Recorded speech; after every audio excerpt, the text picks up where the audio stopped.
Good morning dear students, कैसे हैं आप लोग। मैं विक्रम, आपका commerce teacher. Aman, Deependra, Deepanshu, Harsh, Khushi, Manisha, Mayank Punia, Preeti, Seema Yadav, these are present in the class today. Good. चलिए, आप लोगों ने सैंपल पेपर 1 से जो लास्ट क्लास अटेंड की थी उसमें हमने एमसीक्यू क्वेश्चन डिस्कस किए थे। सिक्स्थ क्वेश्चन ऑनवर्ड, 7 से लेके 16 तक, और 1 to 4 पार्ट बी के, यानी 27, 28, 29, 30। आज हम लोग जो डीके गोयल सर का सैंपल पेपर 1 है उसी में से क्वेश्चन, जो 3 मार्कर क्वेश्चन है उनके बारे में डिस्कशन करेंगे, उनको समझेंगे। और थोड़ा सा अगर समय बचा तो हम क्वेश्चन जो 4 मार्कर नंबर है, 4 नंबर वाले जो क्वेश्चन है उनके बारे में भी बात करेंगे, उनको भी क्लियर करेंगे। ठीक है। चलिए, मैं स्क्रीन आपके साथ शेयर कर रहा हूँ, होप सो कि आपको दिखाई देगी, समझ में भी आपको आएगा।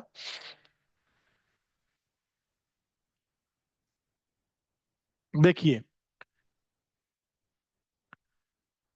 हम लोग जो बुक यूज कर रहे हैं that is DK Goyal sir की बुक हम यूज कर रहे हैं, सीबीएसई सिलेबस के अकॉर्डिंग, परफेक्ट 10+1 एपीसी पब्लिकेशन, जिन्होंने 10 सैंपल पेपर हमें दिए हैं अकाउंटेंसी के क्लास 12 से रिलेटेड, और एक इसमें बोर्ड का सैंपल पेपर इंक्लूडेड है। इसमें जो टोटल 10 सैंपल पेपर है उनमें से हम सैंपल पेपर नंबर 1 जो है वो कर रहे हैं। आइए, मैं सैंपल पेपर नंबर 1 पर आपको ले चलता हूँ। सैंपल पेपर नंबर 1 क्या है। सैंपल पेपर नंबर 1 में हमने अब तक जो डिस्कशन किया है वो 1 मार्कर 20 क्वेश्चंस डिस्कस कर लिए हैं टोटल। और जहां तक है कि मेरे पास एक तो डाउट आए थे सैंपल पेपर 1 से कि सर क्वेश्चन नंबर जो है first, second, third, fourth, fifth, sixth जो है वो हमें मिले नहीं। एक बार उनको दोबारा से अगर आप रिवाइज करा दें तो मैं क्वेश्चन नंबर 1, 2, 3, 4, 5, 6 एक बार आपको दोबारा से क्विकली रिवाइज करवा देता हूँ कैसे कैसे हम इन्हें सोल्व करेंगे। आइए, क्वेश्चन नंबर जो है हम पहले से देखते हैं क्या है। अब देखिए, सबसे पहला क्वेश्चन जो है हमारा वो था कि हमें इंटरेस्ट ऑन ड्राइंग्स की रेट बतानी थी। इंटरेस्ट ऑन ड्राइंग की रेट बतानी थी। तो इंटरेस्ट ऑन ड्राइंग कैसे निकाली जाती है उसके बारे में हम बात करेंगे। तो देखिए, यहाँ पर middle of every month, middle of every month के बारे में बात हो रही है, मिडल ऑफ एवरी मंथ। और 6 मंथ तक की ड्राइंग हमारी बेसिकली चल रही है, तो हमें 6 महीने तक की ड्राइंग में मिडल ऑफ एवरी मंथ में जैसे ड्राइंग की कैलकुलेशन करते हैं उसके बारे में मैं यहाँ बात करनी थी। तो हमने फॉर्मूला लगाया था कि भाई interest on drawing will be equal to जो है monthly drawing into number of months, कितने मंथ में वो ड्राइंग करता है, रेट और टाइम। एवरेज टाइम निकालने के लिए मैंने आपको फॉर्मूला दिया था, time left after first drawing plus time left after last drawing dividing by 2। तो उसमें हमारा 3 मंथ का टाइम निकल कर आया था, और ये फॉर्मूला हमने अप्लाई किया तो ऑप्शन सी हमारा जो है ये आंसर आया था। क्वेश्चन नंबर 2 में अगर हम बात करें तो हमने यहाँ बात की थी, इसने पूछा था कि भाई shares forfeited account will be credited with, कितने से क्रेडिट होगा। तो शेयर फॉरफिचर अकाउंट कितने से क्रेडिट होगा, अगर इसके बारे में बात करें तो मैंने आपको बताया था जितना पैसा आपको मिलता है पर शेयर फॉरफिचर के वक्त into number of forfeited share. तो नंबर ऑफ फॉरफिटेड शेयर हमारे 2000 थे, यहाँ पर 40% प्रीमियम था। तो मैंने आपको बताया था 10 और 4 14 रुपए का हमारा टोटल शेयर बनता है, जिसमें से मुझे नॉन पेमेंट हुई है अलॉटमेंट की 3+4 इंक्लूडिंग प्रीमियम 7 रुपए की, as well as first and final call 3 रुपए की। तो कुल मिलाकर मुझे 7 और 3 10 रुपए नहीं मिले आउट ऑफ 14। और अगर कैपिटल की बात करूं तो कैपिटल में मुझे 3 और 3 6 रुपए नहीं मिले। तो कुल कितने मिले, 4 रुपए मिले। प्रीमियम हमने यहाँ से हटा दिया, तो 4 रुपए मुझे एप्लीकेशन के नाम के मिले थे। तो 2000 × 4, 8000 से हमने मल्टीप्लाई करा, मतलब 8000 हमारा क्या आ गया आंसर। तो इसका ऑप्शन सी हमारा क्या था, करेक्ट आंसर था। इसके और वाले क्वेश्चन पर अगर हम बात करें तो और वाले क्वेश्चन में पूछा गया था कि मैक्सिमम डिस्काउंट बताइए। अब आपको मैंने बताया था कि मैक्सिमम डिस्काउंट क्या होती है। मैक्सिमम डिस्काउंट का मतलब होता है जो पैसा आपको फॉरफीचर के वक्त मिला है उतना आप मैक्सिमम डिस्काउंट दे सकते हैं। तो यहाँ पर 10 रुपए का शेयर था, फुली कॉल्ड अप था, जिस पर 5 रुपए इंक्लूडिंग 1 रुपया प्रीमियम आपको मिला था। तो प्रीमियम को हम साइड कर देते हैं, तो 5 में से 1 गया, 4 रुपए आपको टोटल मिले हैं। तो जो 4 रुपए आपको मिले हैं वो आप मैक्सिमम डिस्काउंट दे सकते हैं। तो मैक्सिमम डिस्काउंट इन्होंने हमसे पूछा था, तो that will be option number C. तो मैक्सिमम डिस्काउंट 4 रुपया जाएगा। अगर यहाँ पर पूछता मिनिमम रीइश्यू प्राइस कितना होगा, तो जो कॉल्ड अप वैल्यू है माइनस में मैक्सिमम डिस्काउंट जो बच जाएगा, that is ₹6 will be your minimum reissue price. आइए आगे चलते हैं क्वेश्चन नंबर 3 पर। क्वेश्चन नंबर 3 हमने देखा था कि which of the following item are to be added previous year profits for finding normal profits for the valuation of goodwill. इसके बारे में हमारी बात हुई थी। तो आपको मैंने बताया था कि भाई गुडविल की कैलकुलेशन के लिए loss on sale of fix assets हमारा जो है अब नॉर्मल लॉस होता है, इसको हम ऐड करते हैं। Loss due to fire earthquake, ये भी अब नॉर्मल लॉस है, इसे भी हम प्लस करते हैं। और under valuation of closing stock, ये भी हमारा, इससे अननेसेसरी जो क्लोजिंग स्टॉक है वो अंडर वैल्यूड रह गया, जिससे मेरे कहीं ना कहीं प्रॉफिट में कमी आई होगी, तो इसे भी हम वापस ऐड करते हैं। तो all of these item to be added, ये सारे आइटम्स हम क्या कर लेंगे, ऐड करके चलेंगे। ठीक है, इनको हम क्या करेंगे, ऐड करेंगे। अब क्वेश्चन नंबर फोर्थ हमारा क्या था, क्वेश्चन नंबर फोर्थ था हमारा कि भी बुक वैल्यू थी मेरे पास 1 लाख रुपए की कंप्यूटर, और पेटेंट थे मेरे पास 30,000 रुपए के। कह रहा है कि कुछ भी मेंशन नहीं है, तो बताइए कितना एसेट्स आपका रियलाइज होगा। तो मैंने आपको रूल बताए थे कि अगर एसेट्स टेंजिबल है तो बुक वैल्यू पर रियलाइज करना है, और इंटेंजिबल है तो उसकी वैल्यू जीरो मानी जाए। तो 1 लाख रुपए इसकी वैल्यूशन आ जाएगी और इसकी वैल्यूशन जीरो आ जाएगी, तो टोटल मिलाकर 1 लाख रुपए रियलाइज हो जाएंगे। ऑप्शन बी इसका करेक्ट आंसर था। और वाला क्वेश्चन देखिए, at the time of dissolution of firm bank overdraft कहाँ ट्रांसफर होता है। तो मैंने आपको बताया था कि ये करंट लायबिलिटी होती है, करंट लायबिलिटी में शॉर्ट टर्म बोरोइंग होता है, और शॉर्ट टर्म बोरोइंग है तो हमें इसकी पेमेंट करनी होती है, तो पेमेंट करनी होती है तो हम इसे रियलाइजेशन अकाउंट के क्रेडिट में ट्रांसफर करते हैं। तो इसका ऑप्शन सी हमारा क्या था, correct answer, credit side of realisation account. आइए क्वेश्चन नंबर फिफ्थ पर चलते हैं। क्वेश्चन नंबर फिफ्थ था हमारा कि कह रहा था एक्स वाई जेड पार्टनर है, दो एक में लाभानी बांटते हैं, कैपिटल 6 लाख और 4 लाख रुपए थी। आपको बताना था कि इंटरेस्ट ऑन कैपिटल 9% की दर से उनको देना है, तो फर्म के पास यदि 60,000 रुपए का प्रॉफिट हो तो कितना कितना इंटरेस्ट ऑन कैपिटल दिया जाएगा। तो मैंने यहाँ पर आपको स्पष्ट बताया था कि आपको दो चीजों की कैलकुलेशन करनी है, एक इंटरेस्ट ऑन कैपिटल की और दूसरा आपको चेक करना है प्रॉफिट, दोनों में क्या सिमिलरिटी है। या तो प्रॉफिट जो है वो इंटरेस्ट ऑन कैपिटल के बराबर हो, या जो इंटरेस्ट ऑन कैपिटल है वो प्रॉफिट से ज्यादा कम हो, या उससे ज्यादा हो। अगर बराबर है और कम है तो हमें कोई समस्या नहीं है, आप डायरेक्ट इंटरेस्ट निकालेंगे 9% की रेट से 54,000 एंड 36,000, और ये आप अमाउंट दे देंगे। लेकिन अगर ये इंटरेस्ट ऑन कैपिटल इससे बड़ा हुआ, तो मैंने आपको बताया था कि we should distribute the available profit into interest on capital ratio. और यहाँ पर हम देख पा रहे हैं कि 54,000 जो है इसके ऊपर इंटरेस्ट बनता है, 36 इस पे बनता है, तो टोटल 90,000 का इंटरेस्ट हमारा बना था, जो कि प्रॉफिट है 60,000 रुपए के। तो profits are not sufficient, it will be distributed in the interest on capital ratio. और इंटरेस्ट ऑन कैपिटल का रेशो हमारा आया था 3:2।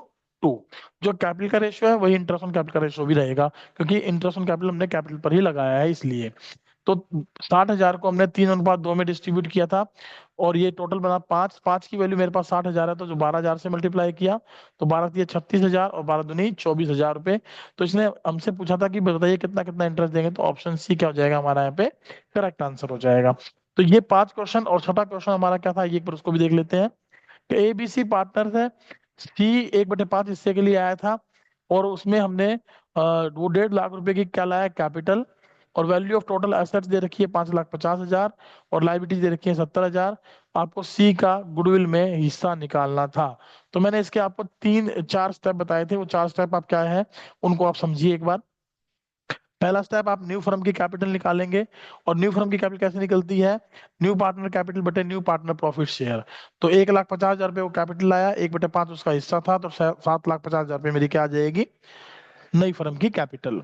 फिर मैंने कहा था कि ओल्ड फर्म की कैपिटल आप निकालेंगे including new partner capital.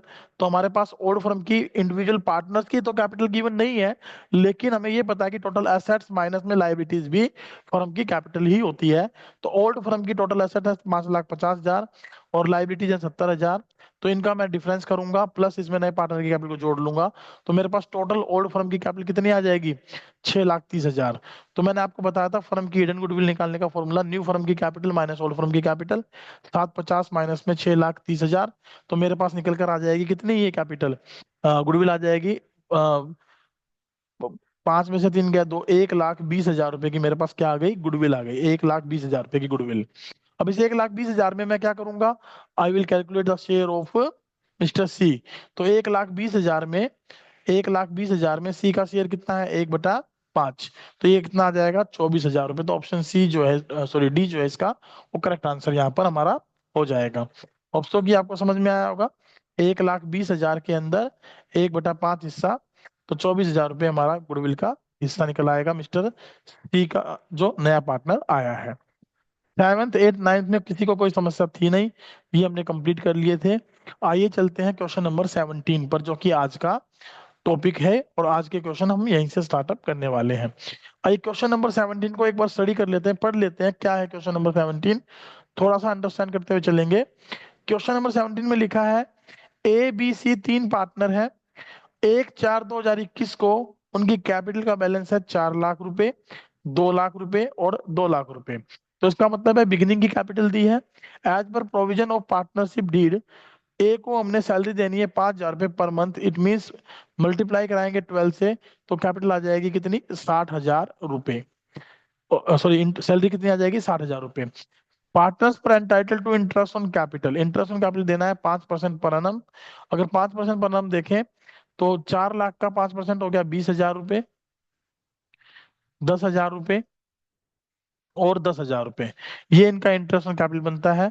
Profits पर to be shared in the ratio of capital, profit जो है कैपिटल के रेशियो में बांटने हैं, जो कि बनता है कितना, 4:2:2, या आप कह सकते हैं 2:1:1।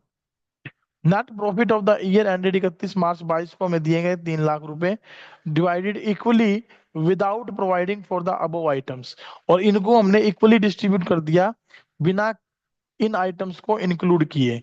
सो pass an adjustment entry for rectifying the above error, तो आपको इसकी एक रेक्टिफाइंग एंट्री पास करनी है इन एरर्स को रेक्टिफाई करते हुए। ये क्वेश्चन आपने पढ़ लिया, समझ लिया, मैं आपको ले चलता हूँ कि हम इसे सोल्व कैसे करेंगे। थोड़ा सा मैं इसको नीचे कर लेता हूँ, ये पेज हमारे पास एक अवेलेबल है। यहाँ पर आप क्या करेंगे, यहाँ पर आप कॉलम बनाएंगे एडजस्टमेंट टेबल के लिए। ठीक है, ये एडजस्टमेंट टेबल के लिए हम क्या बना लेंगे, कि कॉलम मेंटेन कर लेंगे। इसके अंदर मेरे पास एक कॉलम आप रखेंगे किसका, that is for the particulars. दूसरा कॉलम आप रखेंगे किसका, पार्टनर का। पार्टनर एक ए है, एक बी है और एक सी है। ठीक है, एक कॉलम हमारा टोटल का रह जाएगा यहाँ पर। लीजिए, यहाँ पर मैं इनको दो दो हिस्सों में बांट लूंगा। देखिए, जो मेथड मैं आपको बता रहा हूँ आप उससे करें या बुक में जो गिवन मेथड है उससे करें, इससे फर्क नहीं पड़ता।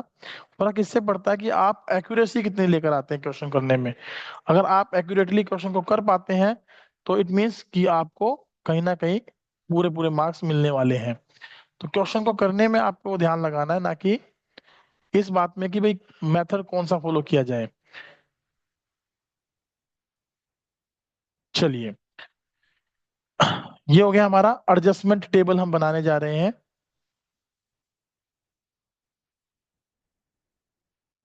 एडजस्टमेंट टेबल,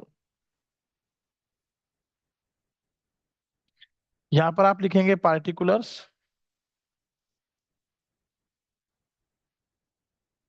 ठीक है, यहां पर आपके पास पार्टनर आ जाएंगे कौन कौन, ए बी सी, और ये आ जाएगा आपका टोटल का कॉलम। इसको आप डेबिट का कॉलम देंगे, इसको क्रेडिट का कॉलम। ये डेबिट, ये क्रेडिट, ये डेबिट, ये क्रेडिट, ये डेबिट, ये क्रेडिट। ठीक है, आपको पता होगा कि पार्टनर्स की कैपिटल जो है वो क्रेडिट करने से प्लस होती है, तो आप इसको प्लस रख सकते हैं, इसको माइनस, इसको प्लस, इसको माइनस, इसको प्लस, इसको माइनस, और टोटल जो है ओवरऑल इनका एक बैलेंस है। तो ये माइनस का है और ये प्लस का बैलेंस है, टोटल करके हम यहाँ लिखेंगे। अब सबसे पहली गलती जो हमसे हुई, वो गलती क्या हुई, कि 3 लाख रुपए का प्रॉफिट, देखिए 3 लाख रुपए का जो प्रॉफिट था वो हमने डिस्ट्रीब्यूट कर दिया। 3 लाख रुपए का जो प्रॉफिट था वो हमने डिस्ट्रीब्यूट कर दिया इक्वली। तो इस इक्वली डिस्ट्रीब्यूटेड प्रॉफिट को आप सबसे पहले वापस लेंगे, क्योंकि ये एक गलती हमसे हुई है क्वेश्चन के अंदर। तो इसको ठीक करने के लिए आइए मैं ले चलता हूं आपको, और आप क्या लिखेंगे इसके लिए, आप लिखेंगे profit taken back. Profit taken back, जो ऑलरेडी डिस्ट्रीब्यूटेड है, 3 लाख रुपए का प्रॉफिट इक्वल रेशो में, वो आप वापस ले लेंगे। वापस लेंगे तो डेबिट में आ जाएगा क्योंकि कैपिटल कम होगी। तो 1 लाख रुपए यहाँ, 1 लाख रुपए आपका यहाँ आ जाएगा। आप मेरे साथ साथ इसको नोट भी कर सकते हैं ताकि आपको बाद में दिक्कत ना आए। टोटल 3 लाख रुपए हमारे डेबिट के कॉलम में आ जाएंगे। ठीक है, अब उसके बाद जो जो गलतियां हो गई या जो जो चीजें रह गई उनको आप पूरा करें। अब देखिए हमारे पास क्या क्या रहा था इसमें। हमारे पास रहा था कि हमने ए को सैलरी देनी थी 60,000 रुपये, हमने नहीं दी। तो ए को सैलरी दे दीजिए 60,000 रुपये, यहाँ लिख देते हैं सैलरी टू ए। तो सैलरी टू ए आप दे देंगे कितनी, 60,000 रुपये। तो उसके अकाउंट में इससे इसकी कैपिटल प्लस होगी, तो प्लस कर लेंगे, बाकी आप ब्लैंक छोड़ दें और टोटल में लिख देंगे क्रेडिट साइड में 60,000 रुपये। उसके बाद नेक्स्ट पॉइंट था मेरे पास कि 5% इंटरेस्ट ऑन कैपिटल देना है, वो भी हमने नहीं दिया। तो 5% इंटरेस्ट ऑन कैपिटल भी आप इन्हें प्रोवाइड करें। क्यों, पॉइंट नंबर थर्ड आ जाएगा interest on capital that is eight the rate of 5%। भूल गए थे देना, अब दे देते हैं। देंगे तो क्रेडिट होगा। हमने देखा था कि 20,000 रुपये ए का बना था, 10,000 रुपये बी का बना था, और 10,000 रुपये सी का बना था इंटरेस्ट ऑन कैपिटल। तो टोटल मिलाकर 40,000 रुपये का इंटरेस्ट ऑन कैपिटल हमारा बन रहा था। ठीक है, उसके बाद इसने कहा था कि जो रेशो है वो क्या होना चाहिए, that should be in capital ratio 4:2:2 और 2:1:1। तो आइए, जो गड़बड़ हुई है एग्जैक्टली नेट प्रॉफिट में बांटने में, उसको ठीक कर देते हैं। अब देखिए यहाँ पर आप देखिए 3 लाख रुपए, 3 लाख रुपए तो जो है आपके पास वो डेबिट में है, और 1 लाख रुपए आपके पास क्रेडिट में है। तो नेट जो डिफरेंस है इनके बीच में वो 2 लाख रुपए का है। तो मैं उस 2 लाख रुपए को क्रेडिट में लिखकर अपनी एंट्री को कंप्लीट करूंगा। जैसे ही मैंने इसको क्रेडिट में लिखा तो आप देखिए इधर भी 3 लाख हो गए, इधर भी 3 लाख हो गए, टोटल का कॉलम इक्वल होते ही हमारा क्वेश्चन ठीक हो जाएगा। तो इस 2 लाख को हम यहाँ डिस्ट्रीब्यूट करेंगे। किस रेशो में डिस्ट्रीब्यूट करेंगे, प्रॉफिट जो है लिखेंगे क्या, profit less credited, profit less credited now credit. अब इनको दे देंगे किस रेशो में, 4:2:2 के रेशो में। तो 4 2 6 और 2 8, 8 से इसको डिवाइड करें, या फिर आप इसको काट कर लिख लें 2:1:1, 2 3 4, 4 से डिवाइड करें। तो 4 से करेंगे तो 4 5 20, 5 दूनी 10, 1 लाख रुपए इसके अकाउंट में आ जाएगा प्रॉफिट, और 50,000 बी के अकाउंट में, और 50,000 रुपए सी के अकाउंट में। तो टोटल हो गया 2 लाख रुपए। अब इसके बाद आपके पास जो है क्वेश्चन की क्या बच जाएगी, जर्नल एंट्री। आइए उस एंट्री को समझ लेते हैं, वो एंट्री क्या होने वाली है हमारी। उस एंट्री के बारे में मैं आपको बता दूं कि जब आप अमाउंट लिखते हैं जर्नल एंट्री का, तो आप ये देखना होता है कि जब जैसे ही टोटल इक्वल हुआ, आपको सिर्फ ये चेक करना है कि कौन सी साइड ज्यादा है। जो साइड ज्यादा है उसी तरफ आप लिखेंगे, ध्यान रखिएगा। क्या मैं यहाँ पर आपसे ये सहमति जताऊं, यस? क्या आप मुझे थंब इम्प्रेशन से बताएंगे, अविका, दीपेंद्र, हर्ष, खुशी, यादव, मनीषा, मैक, पुनिया, मेघा, प्रीति, सीमा एंड दीपांशु, जो चीजें मैं बता रहा हूँ वो आपको समझ में आ रही है कि नहीं आ रही है? सबको ये एडजस्टमेंट टेबल समझ में आनी चाहिए, क्योंकि एग्जाम में एक इंपॉर्टेंट पॉइंट है, और एग्जाम के लिए एक इंपॉर्टेंट क्वेश्चन भी है हमारे लिए। ऐसा क्वेश्चन हमसे पूछ लेते हैं। तो यहाँ पर देखिए, ये तो है 1 लाख रुपए, ठीक है, ये है 1 लाख रुपए, और ये बनता है 60,000 प्लस 20 80 प्लस 1 लाख, 1,80,000 रुपए। तो इसका मतलब है 80,000 रुपीज एक एक क्रेडिट में आने चाहिए थे, जो कि अब तक हमने नहीं दिए, तो अब हम इसको क्रेडिट कर देंगे। ऐसे ही इधर देखें तो 1 लाख रुपए, और इधर बनते हैं 50 और 10 60, तो 40,000 बी को हमने ज्यादा दे रखे थे, तो ये इसके डेबिट में चले जाएंगे, इसको डेबिट कर देंगे। सी के अकाउंट में देखिए 1 लाख यहाँ आने थे, 50 और 10 60 आने थे, तो 40,000 इसके भी जो है डेबिट में ज्यादा है, तो इसको भी हम डेबिट कर देंगे। तो हमारी जर्नल एंट्री क्या हो जाएगी, इसके लिए पास हो जाएगी। और क्या जर्नल एंट्री पास कर देंगे, मैं यहाँ लिख देता हूँ एडजस्टमेंट एंट्री, जो मैं इसके लिए पास करूंगा। तो एडजस्टमेंट एंट्री मेरी क्या होगी, आइए समझते हैं। एडजस्टमेंट एंट्री होगी, जो डेबिट है वो डेबिट हो जाएगा, जो क्रेडिट है वो क्रेडिट हो जाएगा। तो यहाँ डेबिट कौन है, डेबिट है बी और सी। तो यहाँ लिखेंगे B's capital account debit, B's capital account debit, C's capital account debit to A's capital account, A's capital account. Amount आ जाएगी 40,000, 40,000 और 80,000। और नरेशन में हम लिख देंगे adjustment entry made, adjustment entry made for errors like interest on capital, salary and profit sharing ratio. ये हमारी नरेशन हो जाएगी, और ये क्वेश्चन हमारा यहाँ पर क्या हो जाएगा, कंप्लीट हो जाएगा। बताइए, क्या आपको ये क्वेश्चन क्लियर है? अगर ये क्वेश्चन बिल्कुल क्लियर है तो मैं नेक्स्ट क्वेश्चन पर चलता हूँ। अविका, दीपेंद्र, हर्ष, खुशी, मनीषा, मयंक, मेघा, प्रीति। मेघा, चंचल कहाँ है बेटा? चंचल को भी बुलाओ। सीमा, प्रीति, रचना कहाँ है? रचना भी दिखाई नहीं दे रही। काफी सारे बच्चे आए नहीं क्लास में, उन सबको बताओ कि वो क्लास को ज्वाइन करेंगे, है ना। चलिए नेक्स्ट क्वेश्चन पर चलते हैं। अब अपना नेक्स्ट क्वेश्चन है क्वेश्चन नंबर 18। आइए पहले क्वेश्चन नंबर 18 को समझते हैं। क्वेश्चन नंबर 18 है क्या? देखिए क्वेश्चन नंबर 18 में लिखा है मन्नू, कविता एंड ओम तीन पार्टनर है। मन्नू, कविता एंड ओम तीन पार्टनर है और रेशो है इनका 3-2-1। कविता 30 जून 2022 को मर गई। कविता की डेथ हो गई 30 जून 2022 को। मन्नू एंड ओम ने डिसाइड किया कि फ्यूचर का प्रॉफिट शेयरिंग रेशियो उनका कितना होगा, 3:2 होगा। सो share of profit for the intervening period.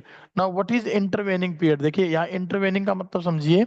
Intervening का मतलब होता है during the during that time, वो समय जिस समय वो मरी है वहां तक का समय।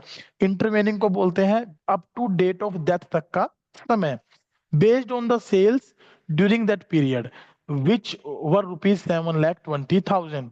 और उस तक की सेल्स कितनी थी? 7,20,000 रुपए। Rate of profit during the past 4 years had been 10% on cell.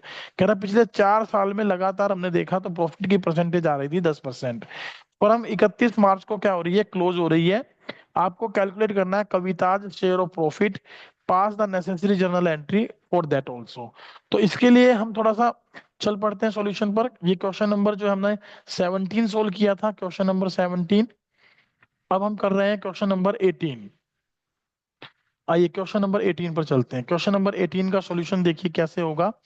इसके सॉल्यूशन में आपको कविता का प्रॉफिट शेयर निकालना है। तो सबसे पहले आप ध्यान रखिएगा, मुझे दिया है sales up to date of death, sales of the current year up to intervening period that is up to date of death।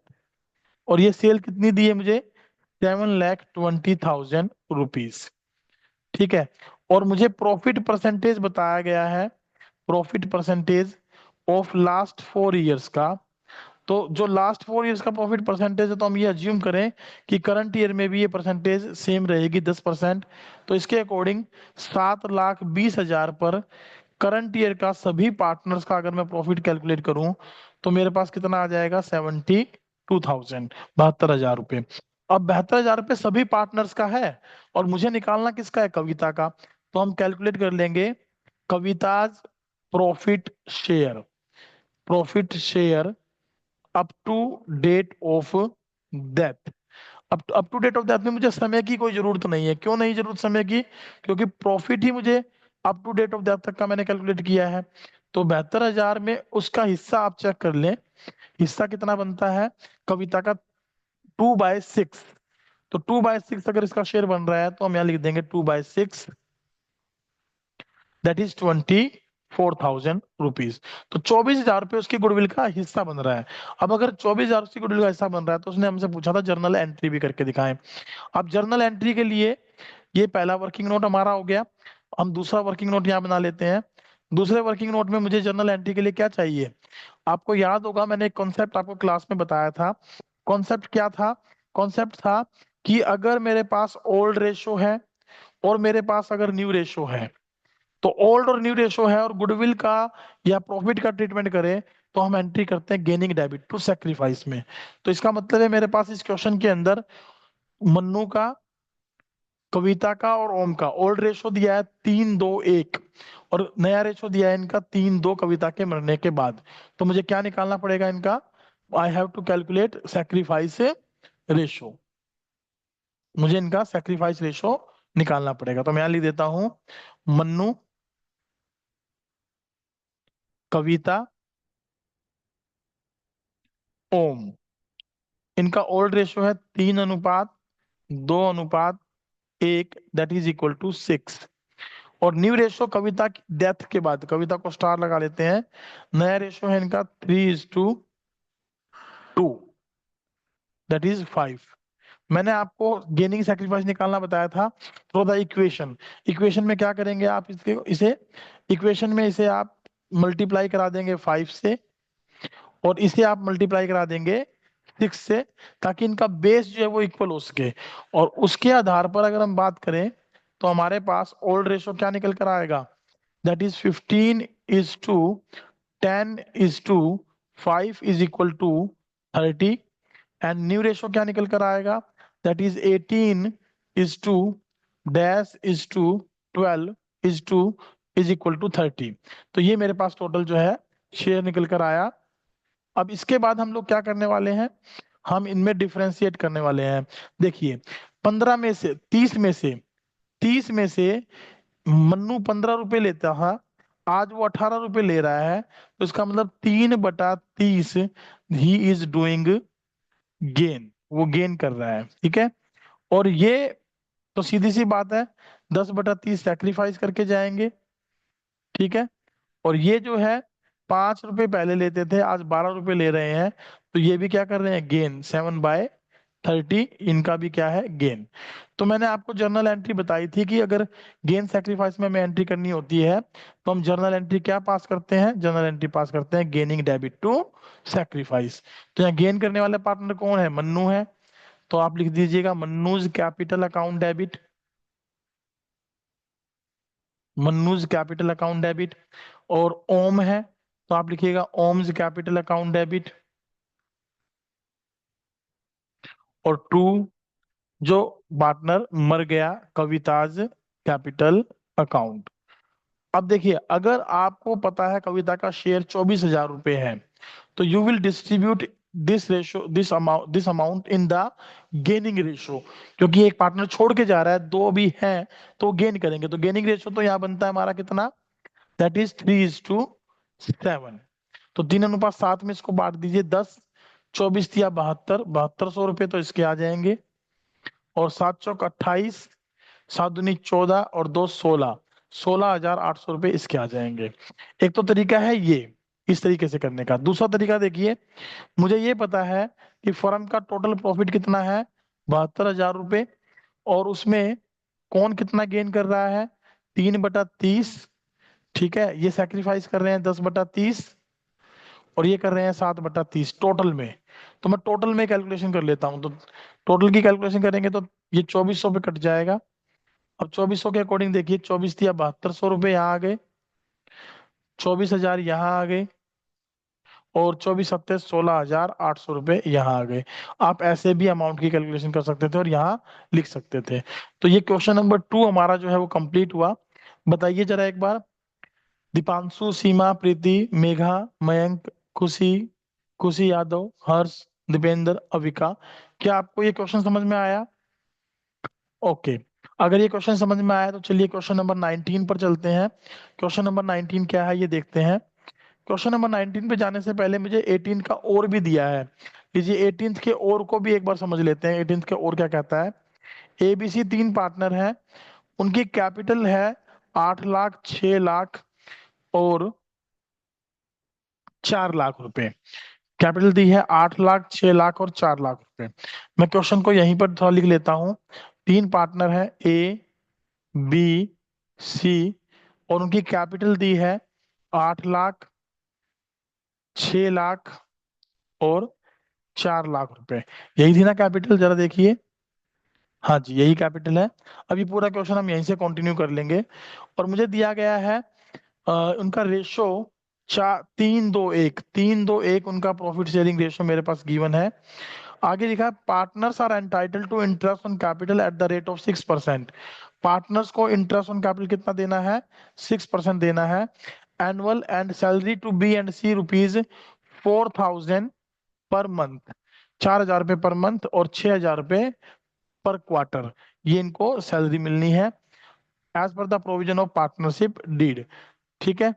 तो आगे लिखा है B's share of profit including interest on capital but excluding salary is guaranteed at a minimum of ₹82,000 per annum। B को profit की guarantee दी है भाई। क्या गारंटी दी है कि उसका इंटरेस्ट ऑन कैपिटल तो जोड़ के रखना है, सैलरी हटा देनी है, तो उसको जो प्रॉफिट मिलना चाहिए वो कम से कम कितना मिलना चाहिए? 82,000। ठीक है। Any deficiency arising that account shall be met by सी, और कोई अगर कमी आती है तो कौन बियर करेगा? सी बियर करेगा। प्रॉफिट दिए हमें 3,12,000 रुपए at the end of the year. Prepare profit and loss appropriation account for the year ended 31 मार्च 2022। तो हमें P and L appropriation account क्या करना है यहाँ पर? मेंटेन करना है। आइए P and L appropriation account maintain करते हैं। उससे पहले मैंने आपको बताया है, कभी भी अगर ऐसा क्वेश्चन आता पी एंड एल एप्रोप्रिएशन का, तो आपको सबसे पहले करना क्या है? कैपिटल को जोड़ना है, दैट इज 18 लाख, और उसमें इंटरेस्ट ऑन कैपिटल की कैलकुलेशन करनी है 6%। वो आ जाएगा 18 × 108, यानी कि 1,08,000 रुपए का इंटरेस्ट। ठीक है। प्लस साथ में देखिए सैलरी देनी है 4,000 रुपए पर मंथ, 12,000 रुपए की सैलरी हो गई। 12 चौक 48,000 रुपए की, 12,000 × 4, 48,000 रुपए की सैलरी हो गई हमारे पास।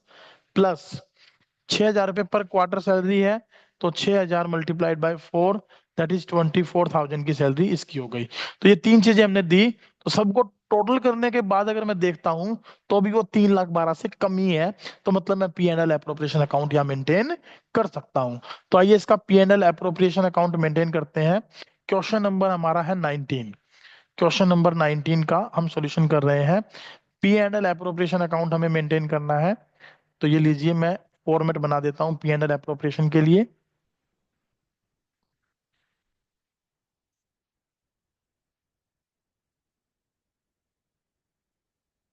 चलिए पी एंड एल एप्रोप्रिएशन का फॉर्मेट हम यहाँ मेंटेन कर लेते हैं।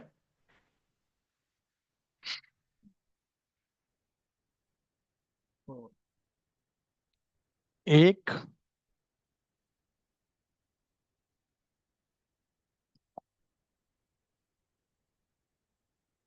और एक क्या हो गया? चलिए यहाँ बना लेते हैं।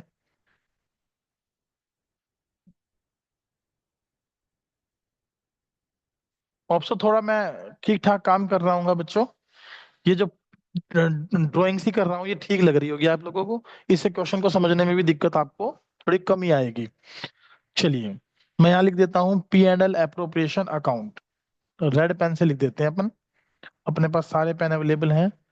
तो प्रॉफिट एंड एप्रोप्रिएशन अकाउंट, यहाँ लिखेंगे for the year ending, for the year ending. हम 31 मार्च 2000 शायद 22 दिया है, देख लेंगे कोई बात नहीं। यहाँ लिखेंगे पार्टिकुलर्स रुपीज, पार्टिकुलर्स रुपीज। ठीक है, ये हमारी एक लाइन लग जाएगी यहाँ पर। स्ट्रेट फॉरवर्ड हम लाइन लगाएंगे स्केल से। ये लो, बताओ फॉर्मेट कैसा लगा? अच्छा लगा कि नहीं लगा? चलो आगे चलते हैं। अब देखिए, मुझे नेट प्रॉफिट दिया था, तो मैं पहले लिखता हूँ net profit by profit and loss, profit and loss account के नाम से, और ब्रैकेट में लिख लेंगे नेट प्रॉफिट। ठीक है, नेट प्रॉफिट मुझे कितना दिया है? 3,12,000 रुपए। अब यहाँ पर मुझे क्या क्या देना था? मुझे देना था सबसे पहले इंटरेस्ट ऑन कैपिटल, तो हम लिख देंगे इंटरेस्ट ऑन कैपिटल। ठीक है, A capital account, B capital account और सी कैपिटल अकाउंट। इनका इंटरेस्ट कितना बनेगा? 8 लाख पे 6%, 48,000। 6 लाख पे 46%, 36, और 4 लाख पे 24। टोटल हमने बनाया था 1,08,000 रुपए का इंटरेस्ट। जोड़कर देख लीजिए, 1,08,000 रुपए का इंटरेस्ट। उसके बाद हमने इनको क्या देना था? हमने देनी थी सैलरी। अब सैलरी किस किस को देनी थी ये एक बार चेक करते हैं। सैलरी देनी थी बी एंड सी को, और जो कि बनती थी कितनी? 48,000 और 24,000 रुपए। तो यहाँ लिख देते हैं salary to B, salary to B and to C. इसको बनती है 48,000 रुपए, और इसको बनती है 24,000 रुपये। तो टोटल सैलरी हो गई हमारी कितनी, 72,000, 72,000 रुपये। अब जो बचा that is the profit distributed. तो हम यहाँ लिख देंगे partners capital account divisible profit. Divisible profit कितना बच गया, 3,12,000 में से हम 1,80,000 अगर माइनस कर दें तो 72 से 12 काट दो, तो ये बच गए कितने, 3,12,000 माइनस में 72। थोड़ा सा ऊपर कर लेते हैं, कैलकुलेशन कर लेते हैं इसकी। यहाँ लिखते हैं 3,12,000, यहाँ पर भी लिखते हैं 3,12,000। 72 गए, 12 से 12 कट गए, 60, 2,40, 2,40 में से कितना गया, 1,40, 8 गया, 1,32। 1,32,000 हमारा टोटल यहाँ बन रहा है। जरा जोड़ के देख लो, गलत तो नहीं बना लिया हमने। 1,30 बन रहा है, सॉरी कितना बन रहा है, 1,30 बन रहा है। दो, 8 7 15 और 8 और 7 15, 16 17 18, दो एज इट इज, 8 7 15, 15 और 6 21, 1,60 बन रहा है। सॉरी भाई, मेरी तो कैलकुलेशन ही गलत हो गई। 1,60 बन रहा है, एक एक दो और एक तीन। तो 1,60 को हमने किस रेशो में बांटना है, इनका हमें रेशो दिया था 3-2-1। तो 3-2-1 में से बांटिए, ये आ जाएगा ए का हिस्सा, ये आ जाएगा बी का हिस्सा, ए बी सी। यस हर्ष, हर्ष मुझे बताओ क्या डाउट आया है।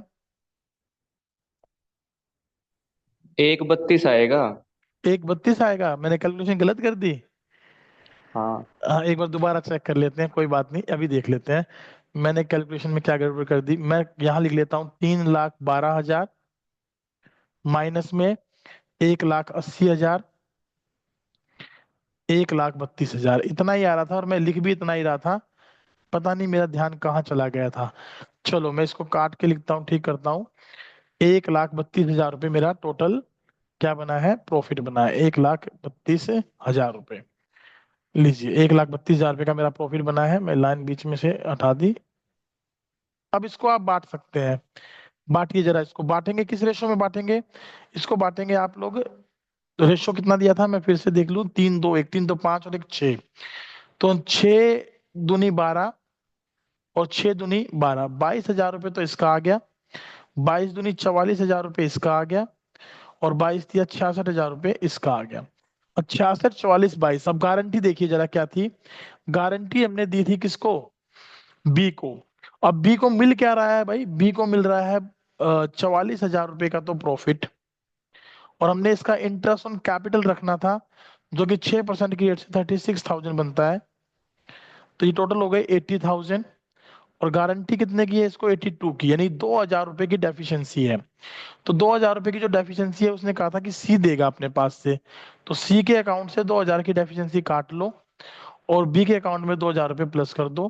तो मेरे पास ये प्रॉफिट आ जाएगा एग्जैक्टली 66,000, 46,000 एंड 20,000। तो होप सो ये क्वेश्चन आपको क्लियर है। इसका वर्किंग नोट आप थोड़ा सा बना देंगे यहाँ पर, वर्किंग नोट जरूर बनाएंगे, ध्यान रखिएगा वर्किंग नोट के नंबर मिलते हैं एग्जाम में। वर्किंग नोट क्या बनाएंगे कि भाई हम चेक कर लेंगे कि 20 गारंटीड अमाउंट कितनी है। और गारंटी की अमाउंट हमने यहाँ दी थी इसको 82,000। उसको मिल क्या रहा है एक्चुअली, वो लेस करें। उसका हमें इंटरेस्ट ऑन कैपिटल देना था उसको, जो कि बनता है 36,000। इसको लेस करें। और साथ में उसका जो प्रॉफिट का शेयर बन रहा है वो भी लेस करके देखें, वो बनता है 44,000। तो जो कमी आ गई वो आ गई 2,000 रुपये। तो 2,000 रुपये हम कहेंगे कि डेफिशिएंसी है, डेफिशिएंसी है that is borne by, borne by partner C as per the question. Partner C as per question, जैसा क्वेश्चन में लिखा है उसके अकॉर्डिंग हमने काम कर दिया। तो होप सो यहाँ पर ये क्लियर है, ये क्वेश्चन आपको जो है क्लियर है। अविका, दीपेंद्र, हर्ष, खुशी, मनीषा, मयंक, मेघा, प्रीति, सीमा, सभी बताएं मुझे, क्या सबको ये क्वेश्चन क्लियर है।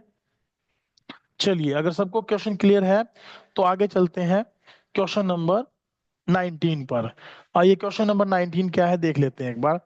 क्वेश्चन नंबर 19 स्पष्ट तौर पर बताया गया है कि भाई Voltas limited purchased plant and machinery from Euro limited, Euro product limited and paid the consideration as follows.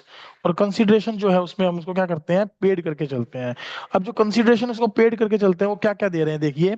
हम उसको कंसिडरेशन दे रहे हैं 15 लाख रुपए के, तो चेक, तो ये लीजिए बैंक के थ्रू मैं उसको पेमेंट दे रहा हूँ, बैंक के थ्रू 15 लाख रुपए, ठीक है। प्लस बिल ऑफ एक्सचेंज यानी बिल्स पेबल दे रहा हूं उसको मैं 8 लाख रुपए का, ठीक है। प्लस डिबेंचर्स दे रहा हूं मैं, डिबेंचर्स, कितने डिबेंचर दे रहा हूँ, 7,000 डिबेंचर, 7,000 डिबेंचर कितने का, एक है 100 रुपए का। और किस पर दे रहा हूँ, प्रीमियम पर दे रहा हूँ, तो 5 रुपए प्रीमियम भी जोड़ लीजिए, तो 15 7 105, 15 7 105, 7,000 गुना में 15 105, ये अमाउंट मैं उसको नेट पेमेंट कर रहा हूँ। तो 15 और 8 23 और एक 24, 24,005 रुपए की मैं उसको पेमेंट कर रहा हूँ, 24 लाख 5 हजार रुपए की मैं उसको क्या करूंगा, पेमेंट करूंगा। तो ये जो पेमेंट मैं उसे करूंगा, तो उसके लिए उसने मुझसे पूछी जर्नल एंट्रीज बताइए। तो भाई ये जो है मेरा परचेज कंसिडरेशन आ गया। तो सबसे पहले तो मैं उसके लिए एक जर्नल एंट्री क्या पास करूंगा, जर्नल एंट्री पास करूंगा कि जो मैं उससे एसेट्स खरीद रहा हूँ, प्लांट एंड मशीनरी, उसकी एंट्री पास की जाएगी। तो मैं वो एंट्री यहाँ पर ही पास कर देता हूँ, plant and machinery account debit to, मेरे पास किससे परचेज किया मैंने, यूरो लिमिटेड से। तो यूरो प्रोडक्ट्स लिमिटेड से 24,05,000 रुपए का मैंने इससे एक एसेट से खरीद ली है। अब दूसरी जो एंट्री मैं पास कर रहा हूं, दैट इज उसको पेमेंट करने की करूंगा। पेमेंट क्या करूंगा भाई, पेमेंट कर रहा हूं यूरो लिमिटेड को। तो Euro product limited account debit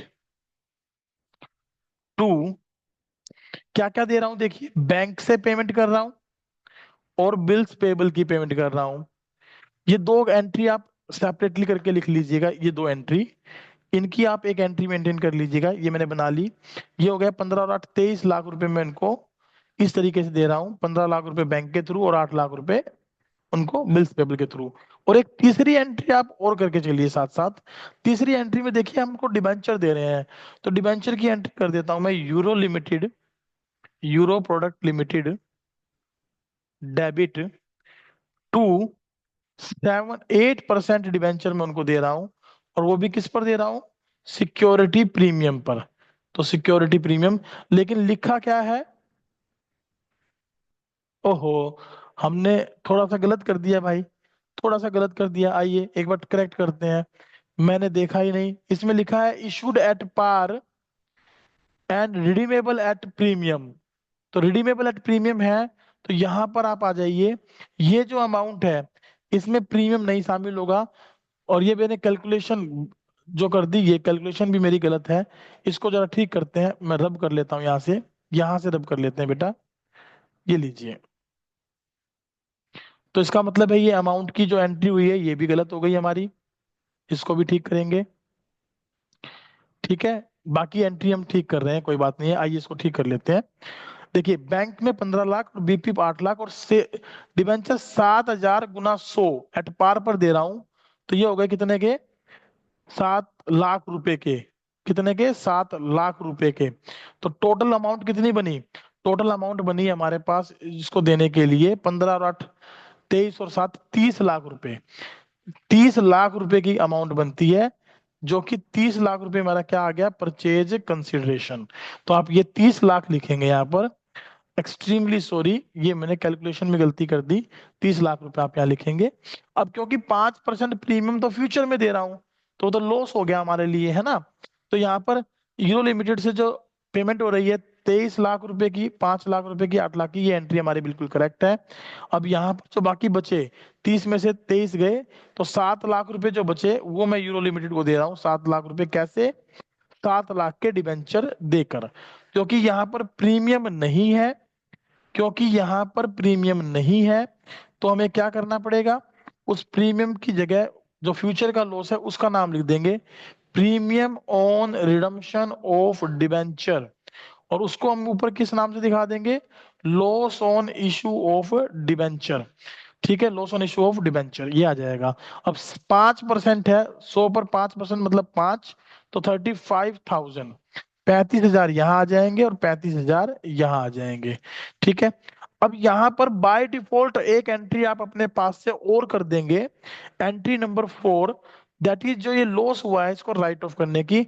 security premium क्योंकि मेरे पास है नहीं, तो मैं राइट ऑफ किससे करूंगा, statement of P and L से।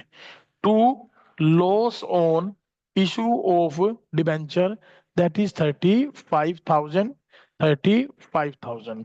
बताइए क्या आपको ये 19वें का मेन क्वेश्चन समझ में आया कि नहीं आया? क्लियर हुआ सभी को? अगर क्लियर हुआ तो आज की क्लास को यहीं रखेंगे बेटा, 19 के मेन तक। ठीक है, बाकी के क्लासेस, बाकी का जो क्वेश्चन है हम अपनी नेक्स्ट क्लास में डिस्कस करेंगे। होप सो यहाँ तक आपको किसी तरीके की कोई समस्या नहीं है तो बाकी क्वेश्चन खुद से प्रैक्टिस भी करिए, हम बाकी क्वेश्चन कल डिस्कस करेंगे। ठीक है, bye bye, take care, have a good day, thank you very much for joining the class. अपने दोस्तों को जरूर शेयर कर दीजिएगा, वो भी इस क्लास का बेनिफिट ले लें, समझे? चाहे वो इस स्कूल के हो चाहे किसी और स्कूल के हो, बता दीजिएगा कि हमारे सर ने क्लास ली थी। Thank you very much.